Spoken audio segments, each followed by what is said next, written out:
یہ بات بھی میں نے آپ سے بارہا کہی اور دوبارہ کہنے میں کوئی حرج نہیں ہے کہ ہمارے پاکستان کی آبادی کا ایک بہت بڑا حصہ گھریلو زندگی سے محروم ہو چکا ہے. اور گھریلو زندگی سے مراد ہے گھر میں سونا نہیں ہے.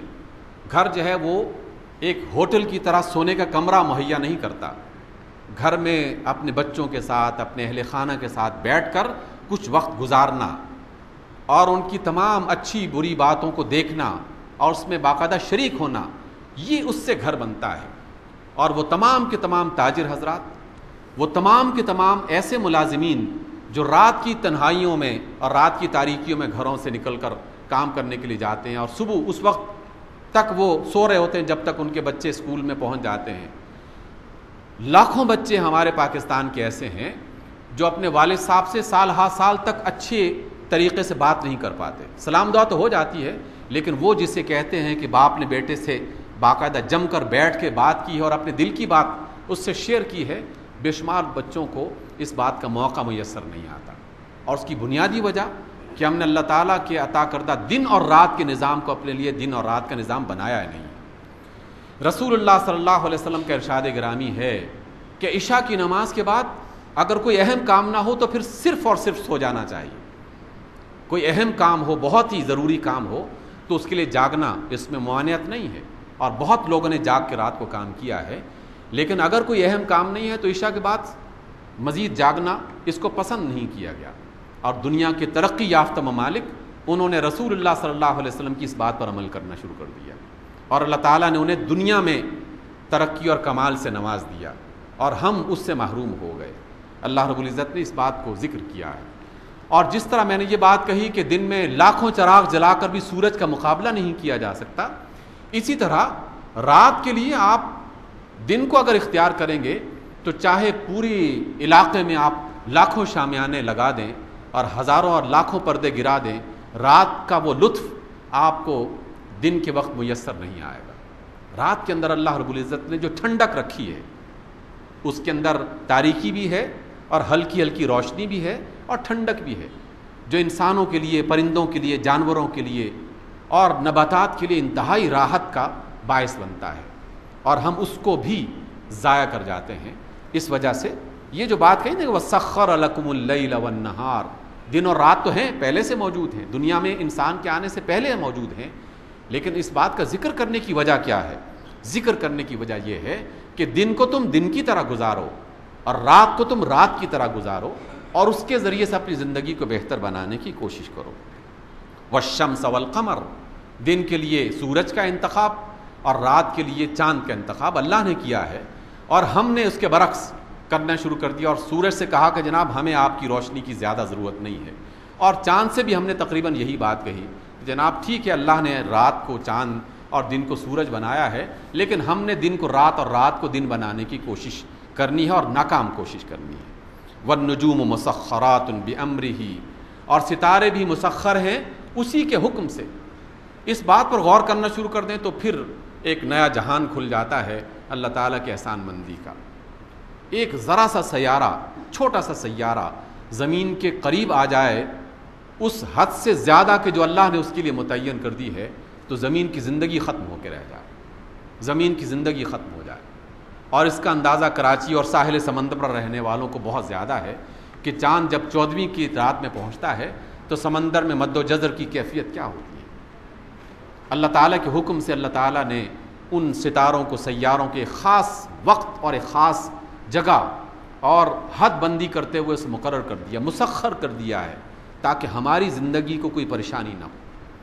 اس وجہ سے ان کا بھی خیال رکھنا چاہیے. ان فی ذلک لآیات لقوم یعقلون، اس میں عقل والوں کے لیے نشانیاں ہیں اور میں عقل والوں ہی سے بات کر رہا ہوں، اس لیے ہمیں اس بارے میں غور کرتے رہنا چاہیے. اور میں آخری بات اس حوالے سے یہ کہنا چاہتا ہوں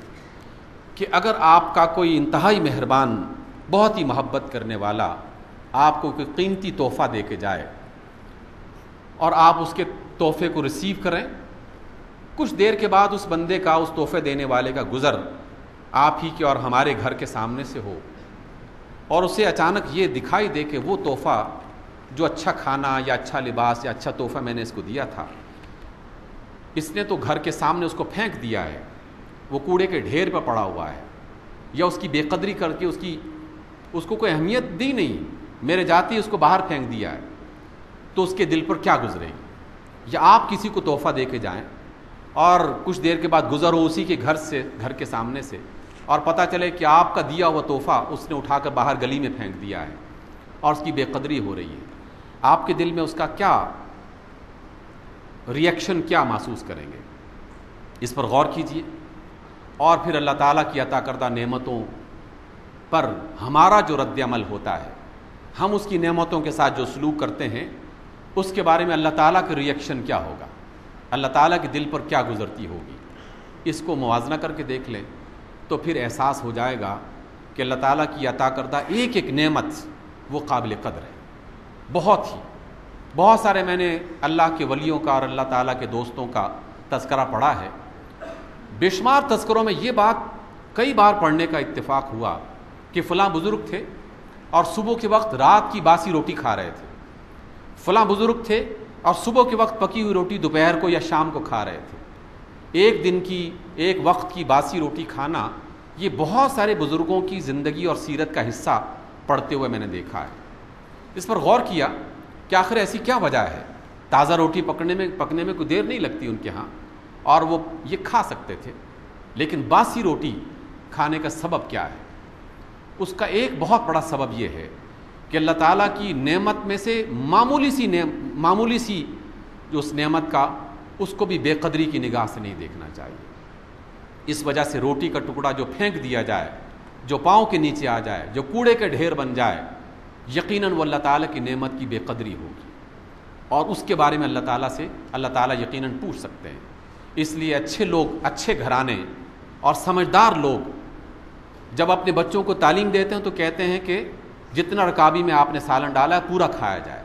اور جتنی روٹی کا ٹکڑا پڑا ہے اس کو پورا کھایا جائے، اور اگر کچھ روٹی کے ٹکڑے بچ جاتے ہیں تو اس کو پرندوں کو کھلا دیا جائے، کیڑوں مکوڑوں کو کھلا دیا جائے، اسے کوڑے کے ڈھیر میں یوں پھینک نہ دیا جائے جس کی وجہ سے وہ ضائع ہو جائے۔ یہی صورتحال پانی کی بھی ہے، اور آج کل ہم پانی کی جس قلت کا سامنا کر رہے ہیں، اس میں آپ تمام احباب سے اور دوستوں سے یہ درخواست کرتا ہوں کہ وہ شخص کہ جس نے اپنے گھر کا نل کھول دیا ہے اور گاڑی دھوتے وقت اس کا پائپ چل رہا ہے اور پانی بہہ رہا ہے، یہ مت سمجھے کہ وہ بہت بڑے ہونے کا ثبوت پیش کر رہا ہے کہ جناب ہمارے ہاں بہت پانی ہے اور ہمارے ہاں کوئی پریشانی نہیں ہے اور ہمارے پاس بہت پیسے کم ہو گئے تو اور ٹینکر منگوا لیں گے، یا ہم نے گھر میں بورنگ کروا رکھی ہے، کوئی مسئلہ نہیں ہے۔ یہ اللہ تعالیٰ کی نعمت کی ناقدری ہے، اس کے بارے میں ان سے پوچھا جائے گا، اور اس کی وجہ سے جو دوسرے لوگ محروم ہیں، یہ ان کے حق کو غصب کرنے کا، اس کو نقصان پہنچانے کا ایک انداز ہے، اس کے بارے میں بھی سوال کیا جائے گا۔ اس لیے پانی بہانا، ضائع کرنا، خوراک ضائع کرنا، پھل ضائع کرنا، اللہ کی نعمت کی بے قدری کرنا، یہ کوئی معمولی بات نہیں ہے، اس کے بارے میں ہمیں سوچنا چاہیے اور بے قدری نہ کریں، بلکہ قدر کرتے ہوئے اللہ تعالیٰ کا شکر بجا لائیں اور اس کو صحیح استعمال کریں، تو اللہ تعالیٰ کی نعمتوں میں اضافہ ہوگا اور وہ ہماری ہر ضرورت کو پورا کرے گا انشاءاللہ۔ اقول قولی ھذا واستغفر اللہ لی ولکم۔